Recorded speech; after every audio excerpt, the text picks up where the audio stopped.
What would you do if the only thing you inherited was a ghost? Not a spirit that rattles chains, but the ghost of a reputation, the heavy weight of a good man's failure. What if your inheritance was nothing more than a deed to a place everyone called a folly, a worthless hole in the rocks that had broken your father's heart and his body? For 20-year-old Ada Thornton, this wasn't a question. It was the dry, dusty truth of her life. She inherited claim number 7, a played-out silver mine in the forgotten corner of the territory, for the price of settling her father's final debts, a price that cost her everything she had left. But the truth, waiting inside that silent stone, was not one of silver or gold, but of a secret far more precious, a legacy of quiet wisdom that would rewrite her father's name in the heart of the land itself. Settle in and stay close, as we journey back to the hard country, to a place of dust and doubt, and witness how a dismissed girl and a forgotten piece of earth changed the fate of a town that had already given them up for lost. The wagon rattled into Stone Hollow, under a sky the color of faded denim. Ada Thornton held the reins with hands that were already calloused, her knuckles raw from the wind. She was thin, worn down to little more than bone and will, her father's patched coat hanging loose on her shoulders. She kept her eyes fixed on the space between her mule's tired ears, refusing to meet the gazes that followed her from the shaded boardwalks. They knew who she was. In a town this small, memory was a currency, and her family's account was long since overdrawn. She was Daniel Thornton's girl, the daughter of the dreamer, who had chased a whisper of silver into the granite hills and found only ruin. He had come to Stone Hollow with hope gleaming in his eyes, and left it in a plain pine box, his lungs full of rock dust, and his spirit eroded by disappointment. Ada pulled the mule, a gray-muzzled creature named Jasper, to a halt before the land agent's office. The building was the only one on the street with a fresh coat of paint. She tied the reins to the hitching post, her movements deliberate and slow, giving herself a moment to gather the frayed edges of her courage. The memory of her father's funeral was a raw wound. Just her, the preacher, and the wind sighing through the junipers. He had died in a boarding house miles away, having sold his last tools for a train ticket to a place with cleaner air. It hadn't been clean enough. A letter had found her a month later, penned by a town clerk with neat, impersonal handwriting. It explained that her father's only remaining asset, claim number 7, was now hers, provided she assumed the lingering debts at the general store and livery. It was a fool's bargain, and she knew it, but it was his. It was the last piece of him left on earth. Inside, the office smelled of stale cigar smoke and oiled leather. A man with a florid face and a tight vest looked up from his ledger, Silas Croft. His eyes, small and shrewd, took in her worn dress and the dust on her boots. He was the man who owned half the town and held the mortgage on the other half. He had been her father's chief detractor, his laughter the loudest in the saloon when Daniel Thornton's name was mentioned. "Well, look what the wind blew in," Croft said, not bothering to stand. "Thornton's girl." Ada didn't reply. She placed the clerk's letter on his polished desk. "I'm here for the deed to claim number 7. A slow smile spread across Croft's face. He leaned back in his chair, the leather groaning in protest. "Still chasing that fool's errand, are you? Your father dug for 10 years and found nothing but granite and grief. That hole ain't worth the paper the deed is printed on." She met his gaze, her own expression unreadable. "It's mine," she said, her voice quiet but firm. "The debts are paid." He grunted, pulling a file from a drawer. He scrawled a signature with a flourish, then slid the paper across the desk. "There you go, little lady. You are now the proud owner of the most useless piece of rock in this territory. Try not to follow your father into it." Ada took the deed, folded it carefully, and placed it in the inner pocket of her coat. She turned and walked out without another word, the weight of the paper a cold, hard promise against her chest. Outside, the sun was bright, the judgment in the town's eyes just as piercing. She now owned her father's failure. The question was what it owned of her. The next morning, Ada bought what little she could afford: a sack of flour, beans, salt, and a new wick for her father's old lantern. The storekeeper, a man with weary eyes, counted her coins without meeting her gaze. He added a small tin of coffee to her supplies. "On the house," he muttered, a gesture of pity that stung more than any insult. With Jasper loaded, she began the slow trek out of town, heading toward the granite ridges that loomed to the east. The road dwindled from a wagon-rutted track to a faint trail winding through sagebrush and scree. This was the land that had swallowed her father's dreams. It was vast, indifferent, and silent. After 2 hours of steady climbing, she saw it. A dark gash in a wall of sun-bleached granite, almost invisible until you were upon it. Claim number 7. Thornton's Folly. It was smaller than she had imagined. A crude opening shored up with weathered, silvered timbers. A pile of tailings, gray and lifeless, fanned out from the entrance like a stain. There was no grandeur here, no sign of the riches her father had spoken of in his letters, his words full of a desperate, shimmering hope. It was just a hole, a dark, empty mouth in the side of a mountain. She tethered Jasper to a stunted juniper, the mule letting out a long, weary sigh. Ada walked to the entrance, her boots crunching on the loose rock. A cool, stale air breathed out from the darkness, smelling of damp stone and a profound stillness. She lit the lantern, the flame casting a weak, flickering glow. She stepped inside. The tunnel was rough-hewn, barely tall enough for a man to stand upright. It went back perhaps 50 feet before ending in a solid wall of rock. She ran her hand over the surface. It was cold, unyielding granite. This was it. This was the sum of her father's life's work. A 50-foot tunnel to nowhere. The silence was absolute, a heavy blanket that smothered sound. The lantern light seemed to be eaten by the darkness. She remembered a phrase from one of his last letters, written in a shaky hand. "I'm close, Ada. I can hear it whisper." What had he heard? There was nothing here but the sound of her own breathing, the frantic beat of her own disappointed heart. She backed out into the sunlight, blinking against the sudden brightness. The weight of it all pressed down on her. The debt, the town's scorn, the stark reality of this inheritance. It was useless. They were all right. She sank to the ground, pulling her father's coat tighter around her, the deed in her pocket feeling like a tombstone. Was this journey a mistake? Had she traded the last of her security for a monument to a dead man's delusion? What secret, if any, could possibly be hiding in a place so obviously empty?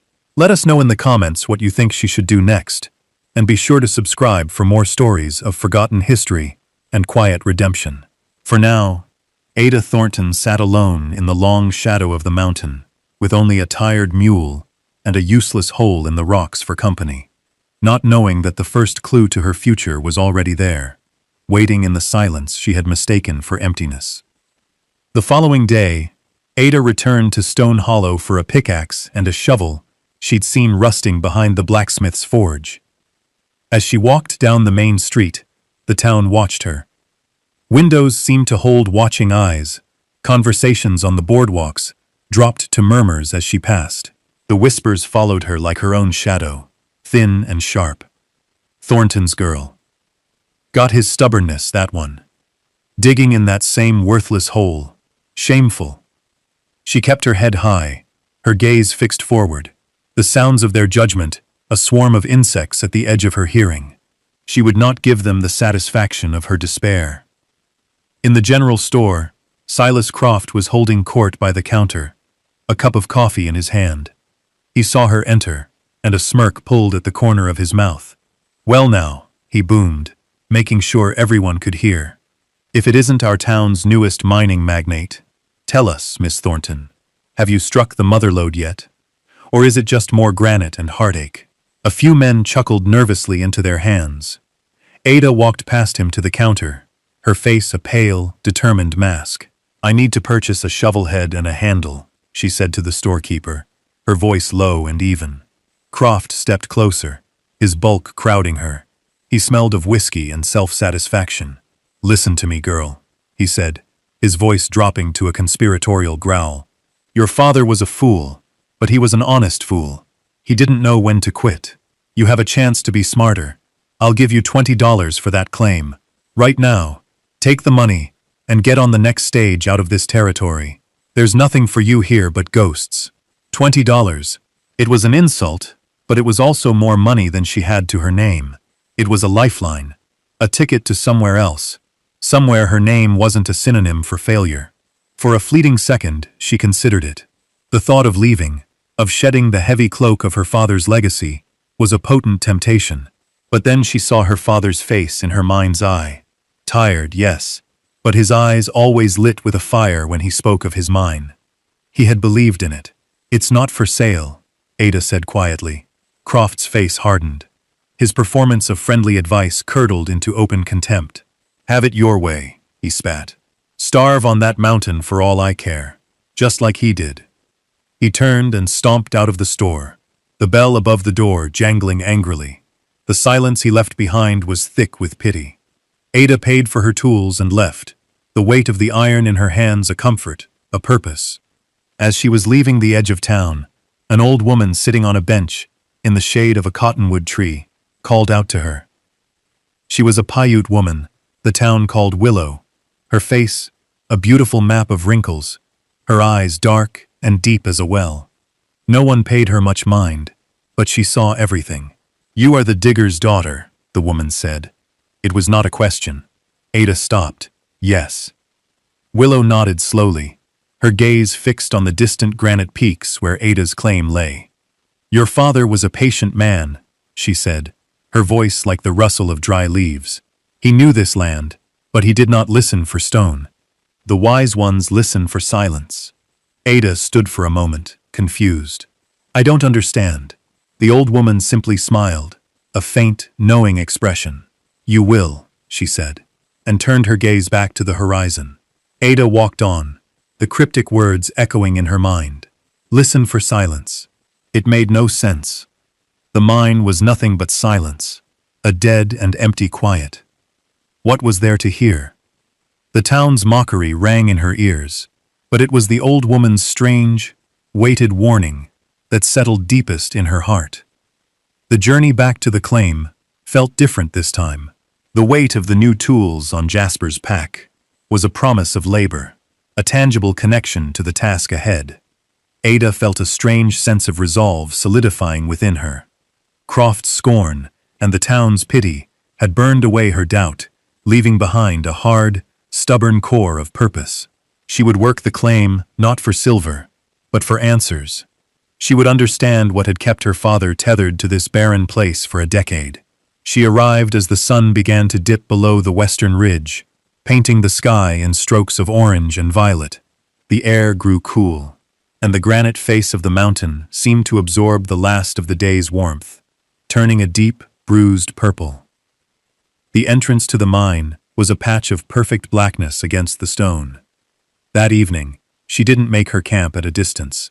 She cleared a small, level patch of ground just beside the tailings pile, in the shallow lee of the entrance. She would live with it, sleep beside it, let its presence become as familiar as her own heartbeat. She built a small fire, the flames pushing back the immense darkness of the high desert night. Jasper stood nearby, his head low, occasionally flicking an ear at the sound of a skittering lizard or a distant coyote's call. Ada ate her simple meal of beans and hardtack, staring into the mine's dark mouth. It was a void, a place where light and sound went to die. She remembered Willow's words. Listen for silence. She closed her eyes, trying to do just that. She filtered out the crackle of the fire, the soft stamp of Jasper's hoof, the sigh of the wind through the sage. She focused on the silence, emanating from the tunnel. At first, it was just an absence of noise, but as she concentrated, she began to notice its quality. It wasn't the echoing silence of an empty chamber.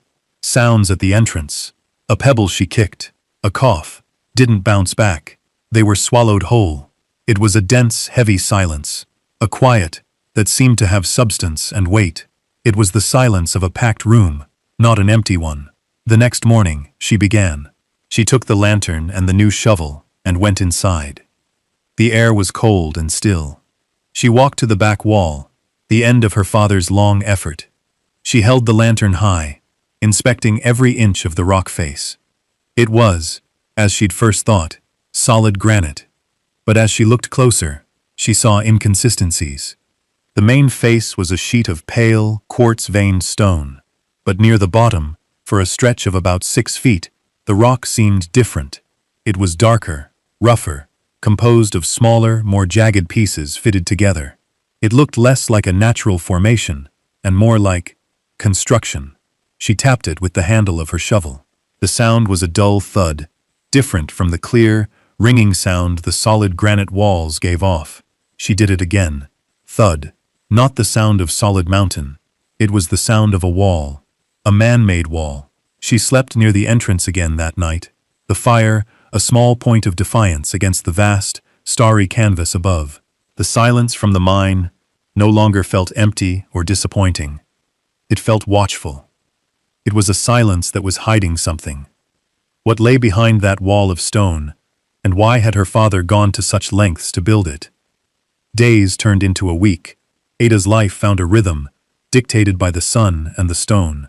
She would rise at dawn, share a piece of hardtack with Jasper, and then begin her work. At first, she used the shovel to clear the floor of the tunnel, scraping away a decade of accumulated dust and debris. It was mindless, back-breaking labor, but it allowed her to occupy the space, to learn its dimensions and its feel. Her hands, already calloused, grew tougher, the muscles in her back and shoulders hardening into tight knots. She was becoming part of the place, her sweat mingling with the ancient dust. As she worked, she studied the back wall. The more she looked, the more certain she became. It was not a natural feature. The seams were too irregular. The texture of the rock, a mosaic of different stones, all held together with a dark, gritty mortar that had been cunningly disguised with a wash of granite dust. Her father had built this. He hadn't stopped digging here. This was where he had started building. One afternoon, as she cleared the last of the debris from the base of the wall, her shovel struck something that wasn't rock. It was a low, wooden beam, set into the floor and flush against the wall's foundation. It was water-stained and warped, but it was unmistakably a piece of cut timber. No miner would brace a solid rock face. You braced weak points, faults, areas prone to collapse. This beam served no structural purpose, unless the wall itself was the weak point. That evening, she sat by her fire, her body aching with a fatigue so deep it felt like it had settled in her bones. She watched Jasper. The old mule was her silent companion, her only witness. Throughout her work, he had remained placidly by the juniper tree. But she noticed he would never go near the mine entrance. He would drink from the bucket she brought him, but he would not step into the shadow of that dark opening. Now he stood with his ears pricked forward, aimed directly at the mine. His posture was alert, his gaze fixed. He let out a low, soft snort. Animals, her father used to say, feel the truth of a place. Jasper felt something. He sensed what she was only beginning to suspect. The draft was the final clue. It was so faint, she thought she was imagining it at first. While pressing her ear against the strange wall, trying to listen for the silence Willow had spoken of, she felt it. A thread of cold air, no thicker than a whisper, touching her cheek. It was steady, unwavering. Air doesn't move through solid granite. She ran her hands over the mortared cracks, feeling for the source. She found it near the bottom, a tiny, almost invisible fissure where the mortar had crumbled. A cool, clean draft was seeping from behind the wall. It smelled of deep earth, of dampness, and of something else, something fresh and alive. It was the mountain's breath. This wasn't an end, it was a seal. Her father hadn't been digging a mine, he had been burying a secret. She did not act on it immediately. She spent another day, just observing, letting the pieces settle in her mind, the strange silence that swallowed sound, the carefully constructed wall, the behavior of her mule. And now, the draft. The knowledge settled over her, not with a crash, but with a quiet, profound certainty. She knew what she had to do next. The shovel and pickaxe were not for finding silver, they were for finding him.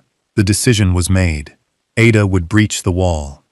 She spent the morning sharpening the head of the pickaxe on a flat piece of sandstone, the rhythmic scrape of metal on stone, the only sound in the quiet canyon. She felt no fear, only a driving, solemn purpose. This was a conversation with her father, one conducted across the veil of death, with the language of stone and steel. Jasper stood watching her, his liquid brown eyes seeming to hold a deep understanding. He was her anchor to the living world, as she prepared to delve into the dead one. She began at the spot where she'd felt the draft, where a small crack betrayed the wall's integrity. The first swing of the pickaxe was clumsy, the impact jarring her arms to the shoulder. A spray of gritty mortar and rock dust showered her. The second swing was better, finding a purchase. She fell into a rhythm, the sharp crack of the pick striking the stone, the scrape as she pulled it free, the soft thud of debris falling to the floor. It was grueling, monotonous work. Sweat beaded on her forehead and traced paths through the dust on her face. Her muscles screamed in protest. The lantern cast her struggling shadow, large and distorted against the tunnel walls, a lonely titan wrestling with the mountain. Hours passed. The sun climbed high in the sky, its heat turning the air outside the mine into a shimmering haze. Inside, the cool air from the fissure was a small mercy, a promise of what lay beyond. As she worked, she uncovered more clues. She found the distinct marks of her father's tools, a particular chip pattern she recognized from the firewood he used to split. This was his work. His hands had placed these stones. Then her pick struck something that wasn't stone. It was a small, soft object lodged deep in the mortar. Carefully, she chipped away the surrounding material and pulled it free. It was a small, tarnished silver locket, heart-shaped and intricately engraved. She wiped the grime away with her sleeve. It was her mother's.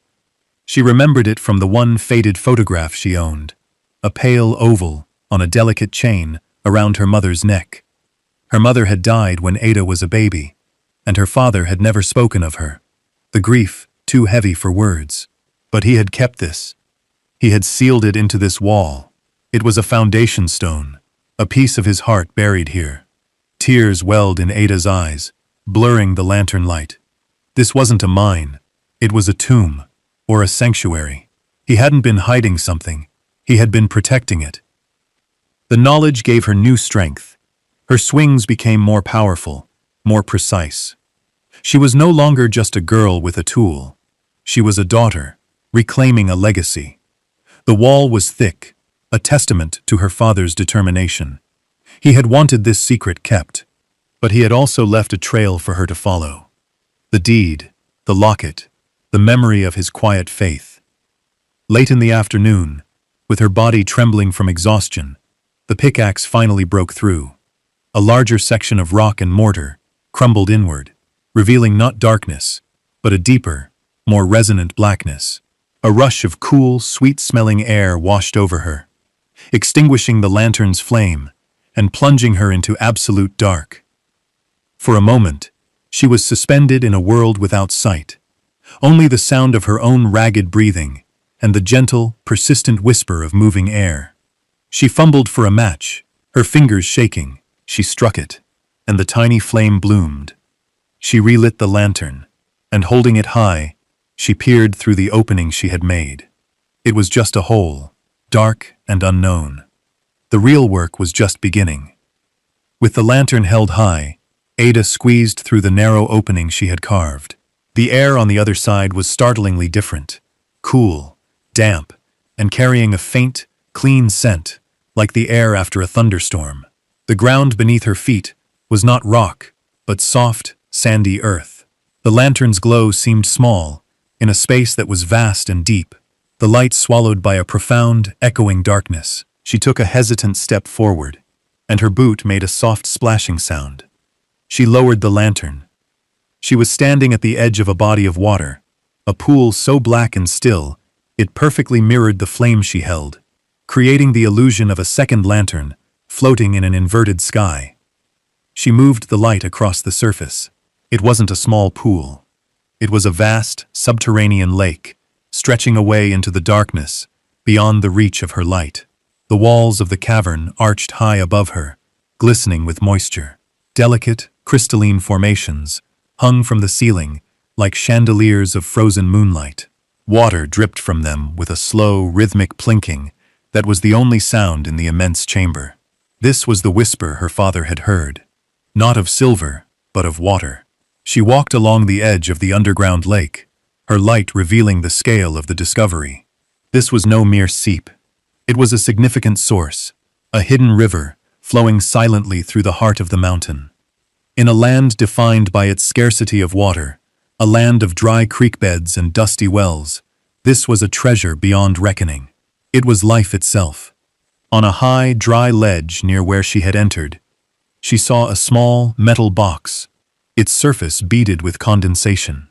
A tin biscuit box, sealed with wax. Her father's. Her hands trembled as she broke the seal and lifted the lid. Inside, wrapped in oilcloth, was a worn, leather-bound journal. She sat on the ledge and opened it. The first entry was dated 10 years ago, shortly after he had filed the claim. "They all think I'm chasing a silver vein," he had written, his handwriting strong and clear. "They are wrong. I am following a whisper, a sound I heard in the deep shafts as a young man, the sound of water where it should not be." She read on, page after page, as her father's story unfolded. He had spent years searching not for ore, but for the source of this sound. He'd followed a tiny fissure, painstakingly widening it into the tunnel she now stood in. When he finally broke through into the cavern, he understood the truth. The silver in this region was a lie, a fool's hope that had drawn men to ruin. The true wealth of Stone Hollow was this hidden spring, this pure, inexhaustible aquifer. But he also knew men like Silas Croft. He knew that if they discovered it, they would claim it, monetize it, and sell it back to the very people who needed it most. He wrote of his fear that they would divert it for some large-scale mining operation, bleeding the mountain dry and leaving the town to wither. "This water does not belong to one man," he wrote in one of the final entries. "It belongs to the land. It belongs to the future. I cannot protect it with a gun or a claim marker, so I will protect it with stone and silence. I will seal it away. One day, when the need is great and the hearts of the people are true, perhaps someone will listen for the silence and find it again. Ada, if you are reading this, know that I did not fail. I found the greatest treasure of all. I just buried it where the greedy could not." Ada closed the journal, holding it to her chest. The tears that came now were not of sorrow, but of a fierce, aching pride. Her father had not been a failure. He had been a guardian. The drought came on like a fever. The late summer sun beat down relentlessly, baking the earth into a cracked, gray plate. The creek that ran through Stone Hollow dwindled to a muddy trickle, and then vanished altogether, leaving behind a scar of bleached stones. The town's shallow wells began to draw up silt, then failed one by one. Panic, a dry and thirsty kind, began to settle over the community. The only reliable source of water left was the deep well on Silas Croft's property. He had dug it years ago, a significant investment that had seemed an extravagance at the time. Now it made him a king. He put a padlock on the pump and posted a guard. Water was no longer a right, it was a commodity. He sold it by the bucket, the price rising with each passing day. Cattle grew thin, their ribs stark against their hides. Gardens withered, the faces of the townspeople grew pinched and worried. The laughter and arguments that usually filled the street faded into a hushed, anxious quiet. From her camp on the mountain, Ada saw the town's suffering reflected in the land. The leaves of the junipers turned a brittle brown. The air was thick with a haze of dust. She had all the water she could ever need, a secret lake of it, cool and pure. Each day she drank from it, filled her canteens, and felt a growing unease. The words in her father's journal echoed in her mind. When the need is great, the need was here. It was now. But revealing the spring felt like a betrayal of his solemn work. He had sealed it to protect it from men like Croft. If she opened it, what was to stop Croft from seizing it, just as her father had feared? Her loyalty to her father's memory warred with the quiet desperation she saw in the valley below. One evening, a wagon clattered up the trail to her camp. It was a wreck, one wheel shattered, pulled by a single, exhausted-looking horse. A man, his face gaunt with worry, helped his wife and a small, feverish child from the back. They were travelers, their wagon broken, their water barrels empty for 2 days. "Please," the man rasped, his eyes wild with desperation. "Our boy, he's sick. We need water." The child was pale, his lips cracked. Ada looked from the sick boy to the vast, silent mountain that held her secret. Her father's words came to her again. "It belongs to the future." This child was the future. Her choice became clear, cutting through her doubt with the simple, undeniable force of compassion.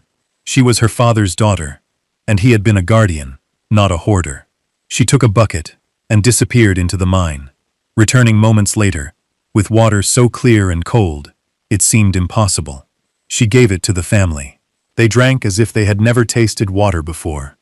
The mother bathed her son's face, and for the first time in days, his fever seemed to recede. Ada gave them shelter in the shade of the rock face, and food from her own meager supplies. She stayed with them through the night, watching over the sleeping child. In that act of simple human kindness, she had made her commitment. The water was not hers to hide, it was hers to share. The secret of the spring was no longer a burden, but a responsibility. The next morning, the traveler, his name John, had managed to patch his wagon wheel, enough for the slow journey into town. His gratitude toward Ada was immense and humbling. "You saved my son's life," he said, his voice thick with emotion. "There's no water in that town. They're charging $1 a bucket for mud, and you have it all." Ada simply nodded. "The mountain provides," she said.